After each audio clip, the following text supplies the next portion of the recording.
Amis du jour, bonjour. Aujourd'hui, une fois n'est pas coutume, nous parlons séries. Et même, j'irai plus loin encore, séries françaises. Attendez, revenez. Rassurez-vous, je vais pas vous parler de Plus belle la vie ou scène de ménage, parce que là, sinon vraiment... L'équivalent français d'HBO, à savoir Canal+, dont HBO s'est un peu inspiré en vrai, c'est eux qui le reconnaissent, est lancé depuis quelques années sur la vague de leur création originale, avec plus ou moins de succès. Après les Bracco et autres Borgia, nous découvrons aujourd'hui le Bureau des légendes, créé par Éric Rochant avec Mathieu Kassovitz. C'est notre sujet du jour. Et on se dépêche parce que comme tous les messages top secrets, à un moment donné, ça va s'autodétruire.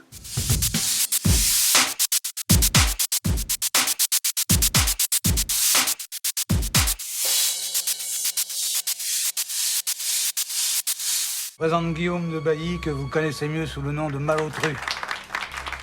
Bienvenue au Bureau des légendes.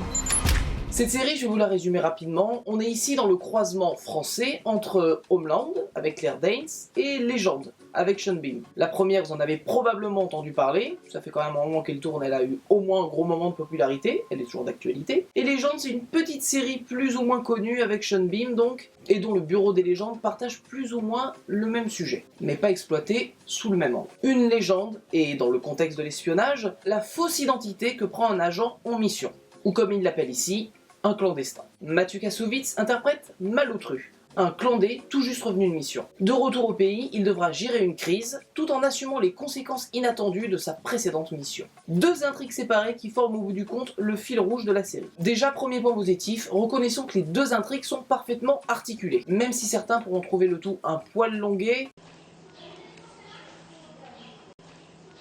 J'ai envie de vous dire, ça dépend des gens. Personnellement, ça ne m'a pas affecté parce que j'étais plus hypnotisé par l'aspect informatif et très réaliste de l'espionnage à la française.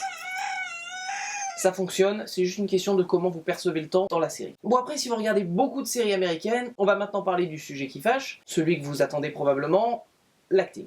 En effet, c'est difficile d'éviter le sujet quand on sait qu'en France, on a quand même de gros problèmes d'acting. Je vous invite à regarder n'importe quel téléfilm ou série à nous, pas toujours super bien joué quoi. Comme ça, c'est bien. Ah non, mais où vas-tu? Ah non, mais où vas-tu? Ah non, mais où vas-tu? Oh non! Ah non, mais... Sans regarder, pardon. Laisse donc ce strapontin tranquille! Laissez ce strapontin tranquille. C'est difficile comme mot aussi. Pourtant, on a des bons acteurs, je veux pas faire une généralité. C'est juste que, soit ils sont plus au théâtre, soit, je sais pas, soit ils sont mal dirigés, ou la caméra leur fait peur, je sais pas. Amis du jour, bonjour! Bienvenue dans Critique Chronique. Aujourd'hui, nous allons parler du Bureau des légendes. Ici en tête d'affiche, Mathieu Kassovitz et Jean-Pierre Daroussin. Ce dernier fait du Daroussin, c'est-à-dire qu'il interprète un personnage feutré, mais comme c'est Daroussin, il est toujours juste. Quant à Kasso, il fait un homme stoïque, toujours dans la retenue, comme si le moindre mot pouvait le trahir. Et dans ce domaine, il est très bon. On regrettera peut-être d'avoir un personnage principal pas très expansif au niveau de ses émotions, un peu trop dans la retenue. Vous allez me dire, ça va avec le personnage d'agent secret. Vous avez raison, c'est juste bon, à titre personnel. Bon, par contre, on peut pas y couper un certain second rôle. Des petits rôles, des personnages récurrents, mais qui ont peu de phrases, sont souvent à la peine, du niveau de « Oh non, pas par là !» Vous avez 5 semaines pour régler cette histoire. La structure de la série reprend plus ou moins le format à l'américaine, on va dire. Déjà dans sa durée, mais aussi dans le rythme qui évidemment monte en puissance graduellement tout au long de la saison, sans jamais toucher le rythme à l'américaine. C'est-à-dire qu'à mes yeux, on a souvent un problème avec le climax en France. On a aussi des cliffhangers. Pour ceux qui l'ignoraient, les cliffhangers en fait c'est le moment de suspense qu'il peut y avoir en fin d'épisode. Jack, le président est arrivé. Ouais, je sais, ouais. Ok, le bleu.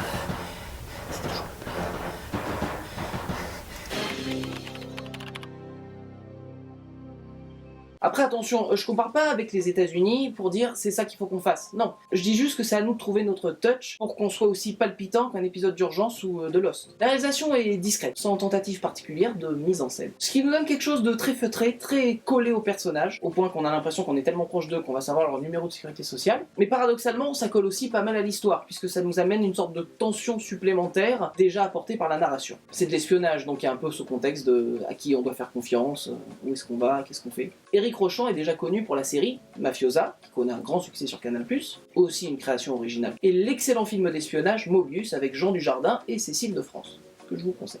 On reconnaît dans la série son talent d'écriture, j'entends par là qu'il n'y a pas vraiment de lourdeur. Les deux intrigues parallèles de la série offrent un développement assez intéressant à la saison 1. Certains pourront peut-être lui reprocher un manque d'action. Je parle pas nécessairement de Rambo qui débarque, qui bute tout le monde, mais peut-être des scènes qui donneraient un peu plus de punch à ton intrigue. Sans spoiler comme toujours, la conclusion est sympathique et donne envie de voir une saison 2 en espérant que le rythme va encore un peu s'accélérer et qu'on va trouver notre touch à nous, quoi. On y est presque, hein. J'espère juste qu'on va pas devoir attendre genre 2 ans, 3 ans, 75 ans pour la suite, comme ça a été le cas pour Les Revenants ou Braco. Parce que c'est pas seulement une histoire d'arriver à accrocher le rythme à l'américaine dans la narration, c'est aussi une histoire d'accrocher le rythme à l'américaine dans la production. Parce que si entre chaque série française il y a 1 an d'écart, voire 2, le spectateur il a oublié déjà, ou il s'en fout. Je sais que personnellement, la pause qu'il y a eu entre Braco saison 1 et saison 2 m'a fait totalement déconnecter de l'histoire. Surtout quand t'as une intrigue un poil complexe, et c'est un peu le cas ici avec une série d'espionnage, faut se remettre dedans quoi. Et si tu m'accroches pas en plus dès le début, je suis désolé, je suis feignant, je vais pas avoir envie de me remettre dedans. Au bout du compte, Le Bureau des légendes est une série bien conçue, bien ficelée, une bonne surprise, qui manque peut-être un peu de punch, mais on peut pas trop lui en vouloir non plus.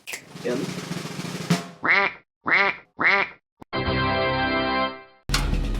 Vous n'êtes pas agent, vous êtes clandestin. Dans votre DVD Tech, Le Bureau des légendes se rangera près de Mobius et Homeland. Saison 2.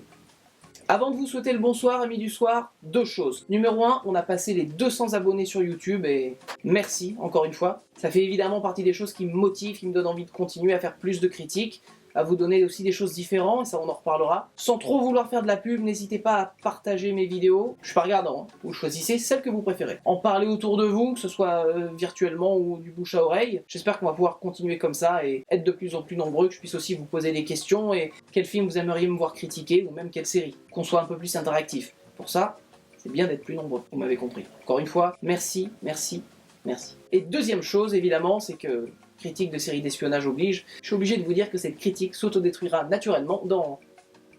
Merde.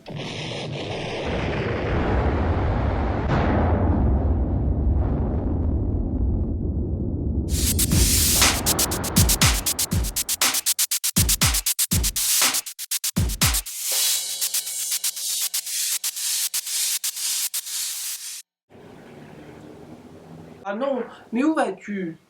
Où vas-tu? Mais où vas-tu? Ah bah non, je ne suis pas d'accord avec ce que vous dites. Oh bah non. Non, non, non. Allez, l'homme qui n'arrivait pas à fermer sa montre. Eh bien, bon garçon.